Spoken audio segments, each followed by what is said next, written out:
Joule, c'est le premier service de location courte durée de voitures 100% électriques. 25% des voitures neuves immatriculées par des particuliers sont électriques. Tout, on voit, et ça va être hyper intéressant à suivre, que le marché de l'occasion de la voiture électrique, il a explosé. Bienvenue sur Remarquable, un podcast où innovation et expérience client se rencontrent. Je suis Charlotte, responsable communication marketing chez Calimetri, et je suis accompagnée par Aymeric, notre CEO, et Antoine, notre directeur commercial.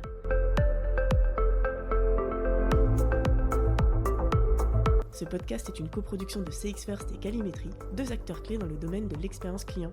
Dans chaque épisode, nous engageons des conversations approfondies avec des experts de différents domaines. Préparez-vous à des révélations inspirantes, à des idées novatrices, mais aussi à des méthodes qui pourraient bien révolutionner votre manière de penser l'expérience client. Sans plus attendre, découvrons ensemble ce qui fait le succès des expériences clients remarquables.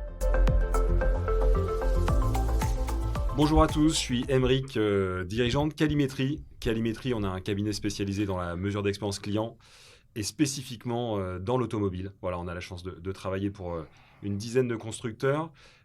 Aujourd'hui, dans le contexte du véhicule électrique, j'ai le plaisir de rencontrer Thomas. Thomas, tu es le dirigeant de Joule. Est-ce que tu peux nous dire quelques mots sur toi et sur Joule ? Oui, donc je suis donc le cofondateur de Joule, et Joule, c'est le premier service de location courte durée de voitures 100% électriques.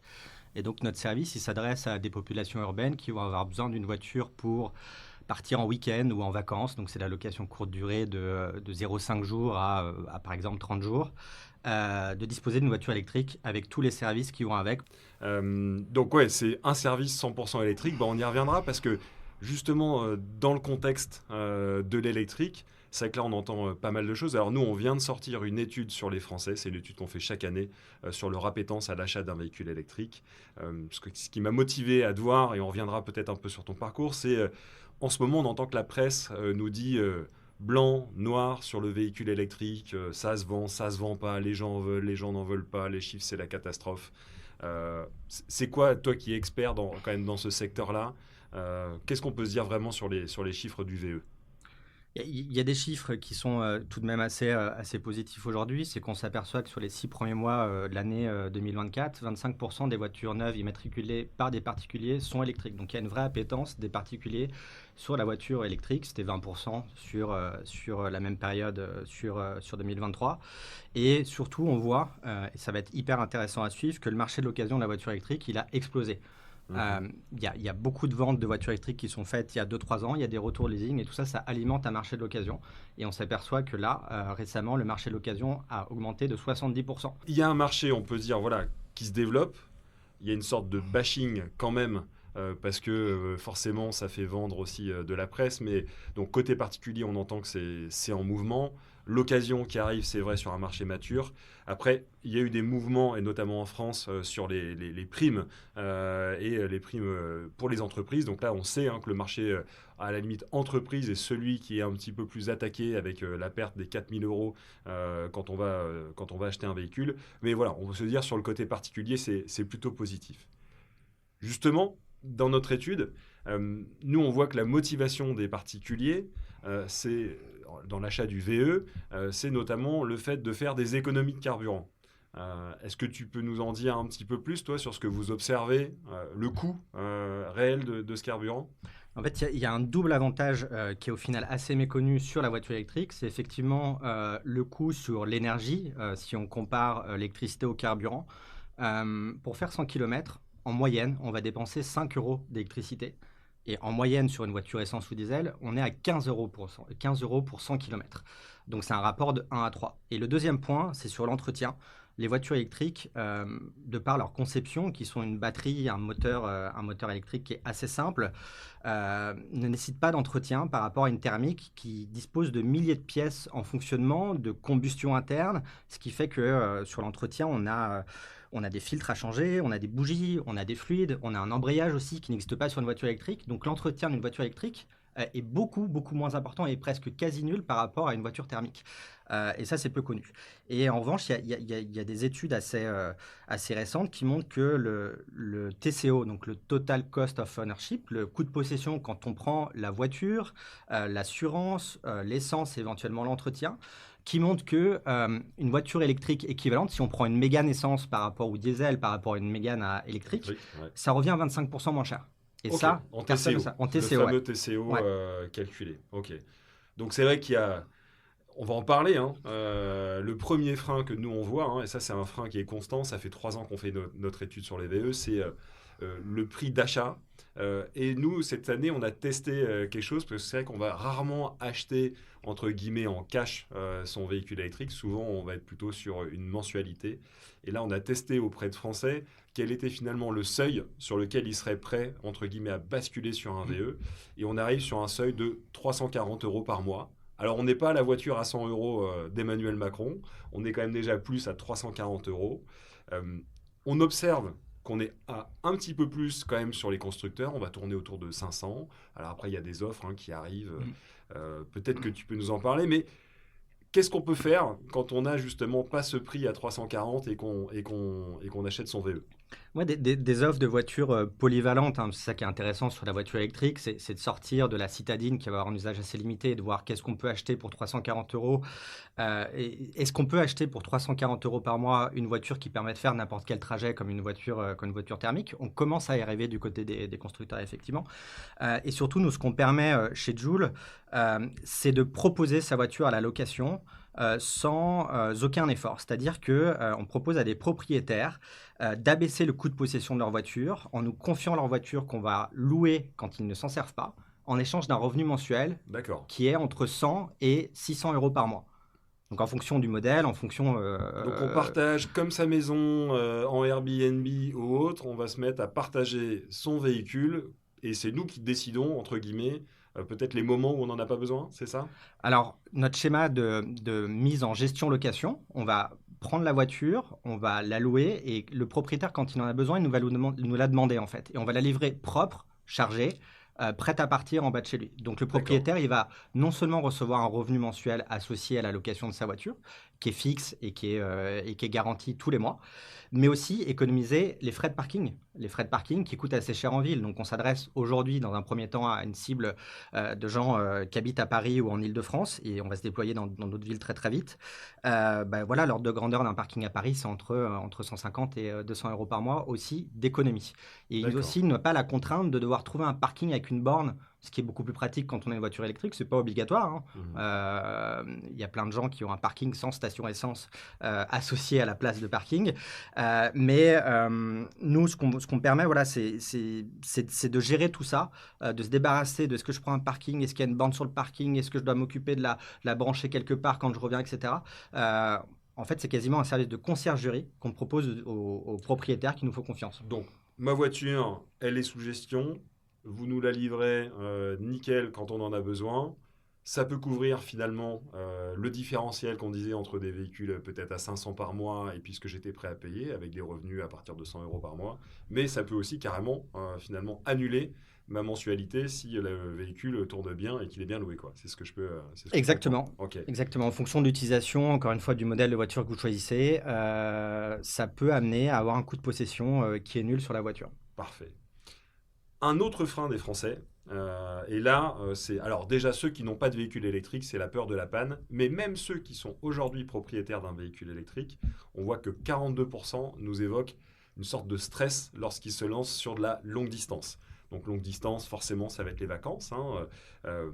Alors, on voit qu'il y a des évolutions du parc de bornes. Est-ce que tu peux nous dire, maintenant que vous avez bien scanné pour Joule, en effet, les parcs de bornes, notamment en France, un petit peu où on en est? Oui, bien sûr. Alors, le nombre de bornes, le chiffre qui est le plus communiqué, c'est 140 000 bornes publiques en France. Donc, c'est intéressant par rapport à 1 million de véhicules électriques qui sont en circulation. Et beaucoup plus, je crois que c'est 40 millions le nombre de véhicules thermiques qui, eux, disposent de 10 000 stations-service en France. Incroyable, 10 000 stations pour le thermique, 140 000 déjà en borne publique pour l'électrique. Pour Et un voilà. parc, Et il y a une autre manière de compter aussi, c'est si on ajoute à ces bornes publiques les bornes disponibles ou les points de recharge disponibles en entreprise, on arrive à 2 millions de points de recharge en France. Ok, donc plus que de VE. Beaucoup plus que de VE. Et enfin aussi un truc qui j'ai l'impression pas assez connu, c'est que toutes les stations d'aire d'autoroute sont équipées en charge rapide. C'est une obligation en France depuis 2023. Et donc, vous pouvez vous arrêter sur n'importe quelle aire d'autoroute et disposer d'une charge rapide qui va vous permettre, en 20 minutes, de passer de 20 à 80% de batterie. Et c'est vrai que voilà, je pense que tout le monde s'est rendu compte un peu cet été que ça avait popé partout.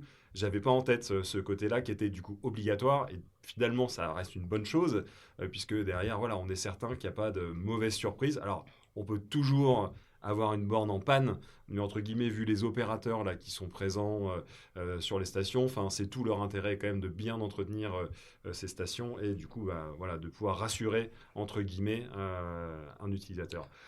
En termes d'expérience client, je crois que vous, sur Joule, vous avez justement mis quelque chose pour rassurer encore plus l'utilisateur. Voilà, c'est que nous, on est très sensible au côté expérience client, de se dire quels sont les petits tips de chacune des boîtes, des entreprises qu'on rencontre pour faire en sorte que l'expérience soit encore meilleure. Est-ce que tu peux nous parler un petit peu des petites innovations que vous avez mis en place? Ouais, je reviens sur ce que tu disais sur les bornes. En fait, ce qui est véhiculé, c'est des choses qui étaient assez vraies il y a 3 ou 5 ans où le réseau était peu développé, mais il a été vraiment exponentiel et aujourd'hui, il n'y a plus de problème. Bon, maintenant, une fois qu'on se dit qu'il n'y a plus de problème, il faut effectivement que les gens y partent sereinement. Nous, on veut la satisfaction client et moi, je lance une boîte de location de voitures électriques. J'ai pas envie que mon téléphone sonne tous les quarts d'heure pour me dire comment est-ce que je recharge, je suis à 0%, que les gens soient en panique ou ne soient pas rassurés par rapport à ça. Heureusement, ça ne se passe pas comme ça puisque on s'aperçoit ce qui est hyper important, c'est la planification de trajet en fait. Et les logiciels ont vachement évolué depuis 3 ans pour que quand tu montes dans la voiture, tu mets ta destination et la voiture va t'indiquer exactement quand, où et combien de temps tu vas recharger. Et une fois que tu sais ça, c'est vachement rassurant. Tu fais un Paris-Clermont-Ferrand, il va y avoir un arrêt de 20 minutes à mi-chemin. Comme on l'aurait fait normalement avec un thermique pour les enfants, pour aller faire pipi ou pour prendre son café. Voilà. Oui, ça correspond aux recommandations de la sécurité routière de s'arrêter toutes les 2 heures en plus. Donc ça match en général tout à fait. Ça rend le trajet beaucoup plus serein. Et nous, ce qu'on a fait sur Joule, c'est pour familiariser les gens avec cette planification de trajet qui, il est vrai, en électrique est un tout petit peu différente de la planification avec une voiture à essence. On a intégré dès la réservation un module de planification de trajet qui va expliquer en fonction de la voiture que tu choisis à la location, il y a des tailles de batterie différentes, il y a une consommation qui est différente, combien d'arrêts et combien de temps d'arrêt tu vas avoir sur le trajet que tu vas renseigner dans notre application. Donc, à la résa, tu le vois, tu le sais, tu mets ton parcours, tu as le détail, et donc tu es sécurisé, entre guillemets, tu sais à peu près combien de temps tu vas mettre, hors trafic, bien sûr. Hors trafic, ouais, bien sûr. Hors trafic, mais en tout cas, ok, côté Donc, plutôt rassurant. Donc tu loues en connaissance de cause, et on met ça en parallèle, et ça c'est hyper important pour nous, des économies d'essence que l'utilisateur va faire en louant chez nous. Parce que un point hyper important que je n'ai pas précisé au début, mais c'est quand on loue chez Joule, les recharges sont incluses dans le prix de location. Ok.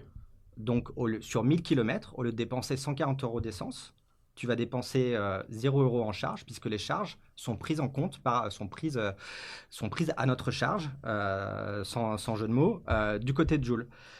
Et donc, on met ça en parallèle. Et il y a aussi une autre chose qu'on a fait, c'est qu'on a connecté l'ensemble des voitures qui sont louées chez Joule à 2 réseaux de recharge, qui sont les réseaux Tesla et Electra. Tesla est assez connu, c'est un des meilleurs réseaux de recharge. Le chargeur, bien sûr, la référence. Ouais. La référence en termes de vitesse et de simplicité d'utilisation. Et il y a Electra qui fait un super boulot. Clairement. Et ces 2 réseaux permettent l'autocharge. Et l'autocharge, c'est génial, puisqu'on arrive sur l'aire de recharge, on branche la voiture, il n'y a pas de carte bleue à sortir, il n'y a pas de QR code, il n'y a pas de badge à passer. La voiture lance la charge. Et une fois que la charge est terminée, on appuie sur un bouton, on remet la prise et on repart. Donc au final, c'est un peu plus long, mais c'est beaucoup plus simple que de faire le plein d'essence. Et du coup, voilà, vous avez tué en termes d'expérience client ce côté de stress, j'ai une carte adaptée, pas adaptée, ou je dois faire mon QR code. En effet, voilà, on avait vu sur les premières années, entre guillemets, avec les bornes libre-service, souvent ça pouvait être un petit peu pénible, et notamment avec la diffusion des différents réseaux. Donc là, voilà, il y a l'accès, on arrive, on se plug automatiquement. On se pose souvent la question des trajets, puisque tout le monde est... voilà, moi le premier, je me dis tiens, je dois avoir une autonomie de malade parce que je fais beaucoup de longs trajets. Bon, en vrai, les trajets moyens, c'est quoi d'un Français ? 62% des trajets font moins de 10 km. Donc c'est intéressant parce que quand on demande aux gens quelle autonomie souhaiteriez-vous avoir, ils veulent une autonomie incroyable. Alors, nous, on a une stat, c'est 850 km l'autonomie souhaitée pour basculer en 100% électrique. C'est la moyenne de ce qu'attendent les Français. Donc On c'est n'y est drôle. pas encore beaucoup. Voilà, ça avance. C'est plus que plein de voitures thermiques. Donc, ils attendraient un progrès sur ce qui n'est pas le point fort de la voiture électrique par rapport à la thermique sur ce point-là. Donc, ça, Toujours plus. c'est toujours plus, bien sûr. C'est entendable. Mais oui, la réalité, c'est que la majorité des trajets en voiture sont des petits trajets. Et que sur les longs trajets, ça se passe bien pour les raisons que j'ai évoquées, avec un bon planificateur de trajet, avec une expérience de recharge qui est hyper simple. Et on a on a des voitures qui sont connectées maintenant aussi au réseau de recharge, c'est-à-dire les voitures qu'on propose à la location qui sont des Tesla vont pouvoir te dire si tu pars en plein mois d'août que c'est la folie, etc. Ça arrive pas souvent, mais parfois on va te dire bon, il y a un peu de monde sur ce chargeur-là, sur cette station-là. On te propose de t'arrêter au chargeur d'avant, comme ça tu n'as même pas d'attente en fait. La voiture est capable de te dire ça. Top. Et nous, sur ce qu'on mesure, ce qu'on constate sur les premières locations qu'on a, c'est qu'il y a plusieurs locations qui ont lieu sur plus de 2500 km cet été. Et ça se passe super bien. Donc voilà, c'est une sorte de confirmation de se dire, beaucoup ont voyagé avec vous cet été, on fait de la longue distance. Et pas de sujet particulier. On y reviendra parce qu'on parlera de NPS. Voilà, la recommandation client, on ira sur ce point-là un peu plus tard, qui est un sujet particulièrement regardé par nos constructeurs avec qui on bosse.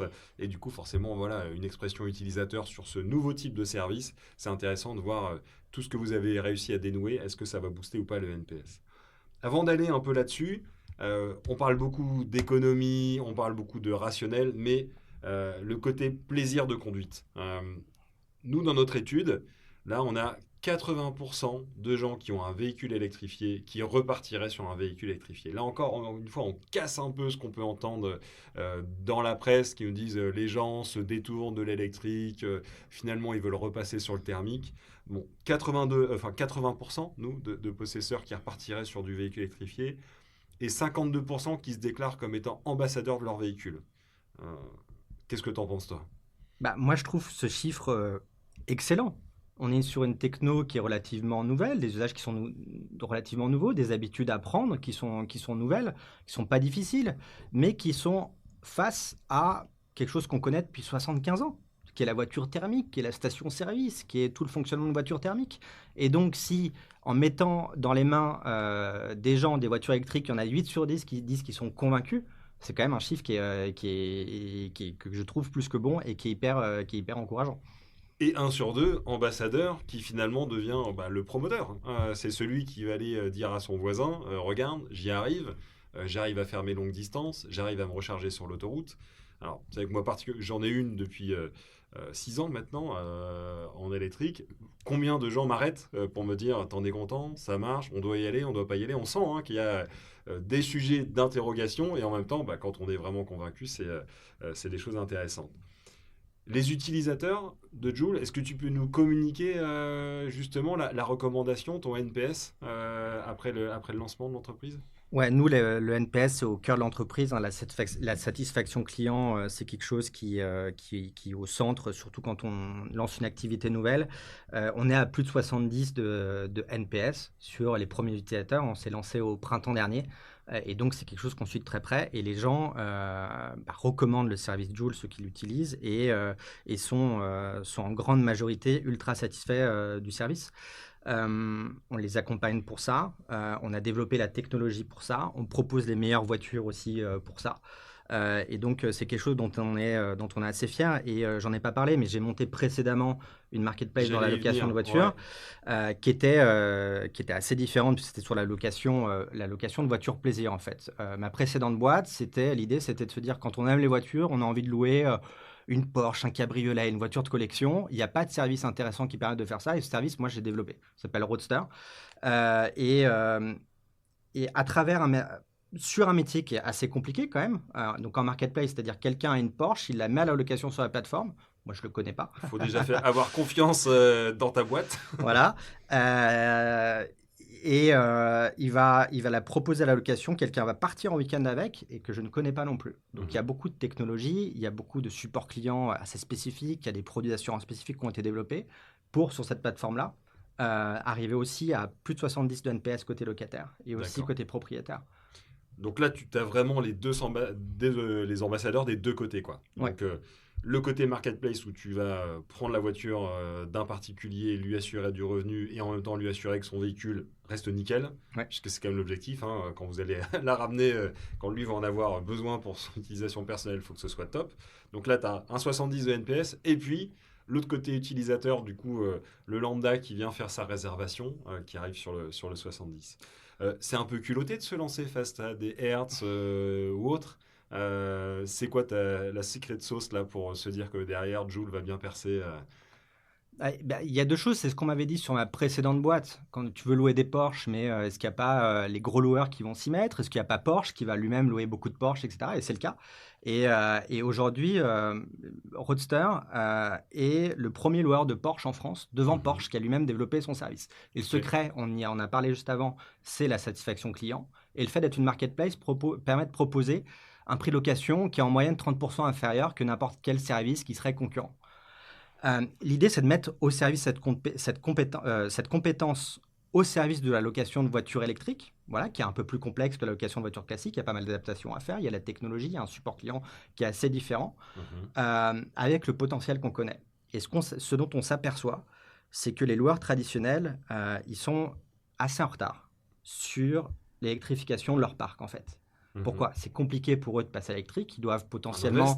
important déjà, peut-être aussi parce qu'ils sont plus souvent propriétaires ou autres de leur véhicule. L'achat de la voiture électrique va être assez différent pour eux. Donc, c'est des économies qui sont différents. La dépréciation, elle n'est pas évidente à calculer pour eux. Ça coûte effectivement plus cher à l'achat. Ils gagneraient peut-être à les garder plus longtemps, mais c'est quelque chose qu'ils n'ont pas forcément envie de faire.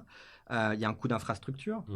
Si je suis loueur à l'aéroport Charles de Gaulle, je vais devoir installer des bornes sur le parking qui permettent de mettre à disposition les voitures à mes clients. Donc, il faut qu'ils adaptent cette infrastructure.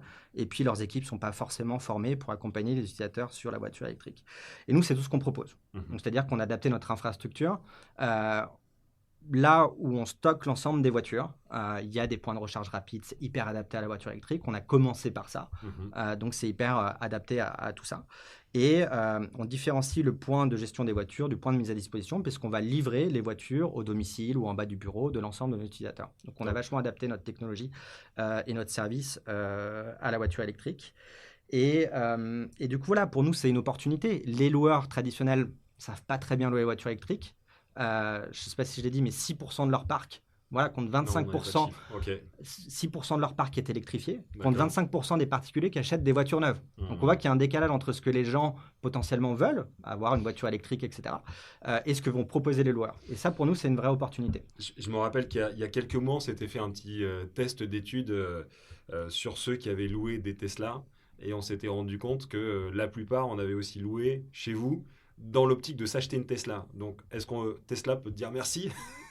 Ouais, c'est un des buts de Joule.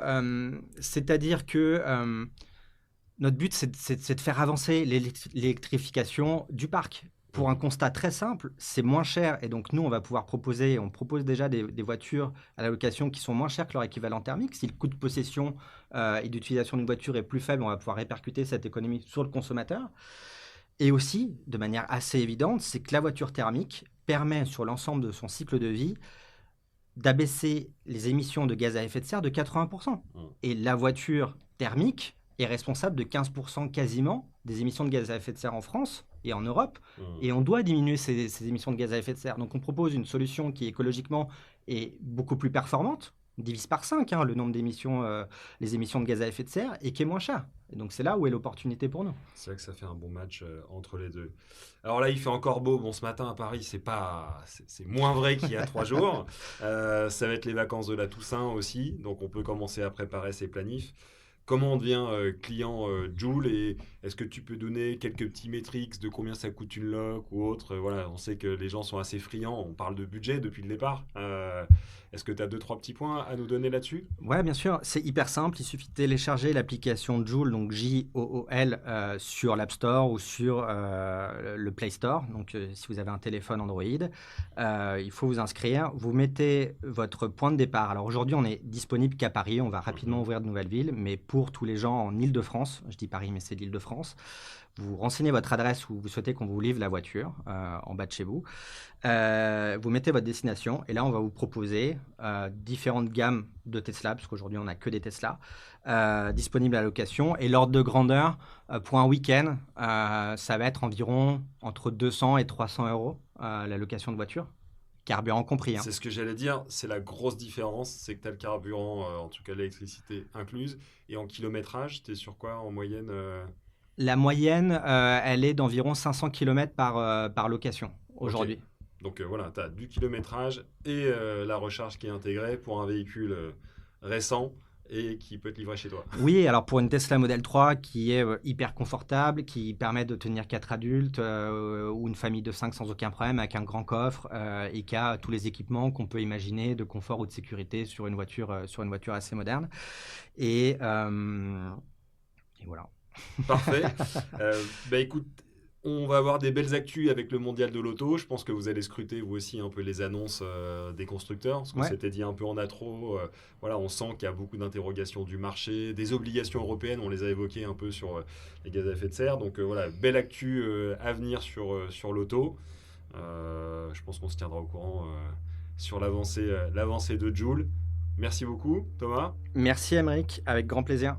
Et puis nous, Calimétrie, voilà, on vous redétaillera dans les quelques semaines à venir aussi l'ensemble de notre benchmark, puisque là on parlait beaucoup d'une marque, Tesla, mais nous on a testé 20 constructeurs auto dans lesquels on a été simulé des achats. Donc c'est plus de 800 visites qu'on a menées en France, justement pour tester pour vous, auditeurs, l'achat, comment on nous présente ça, les autonomies, les remises possibles. Et donc à venir, dans le cadre du mondial, la présentation de cette étude. Merci à tous, c'était un podcast remarquable. À très bientôt. Merci.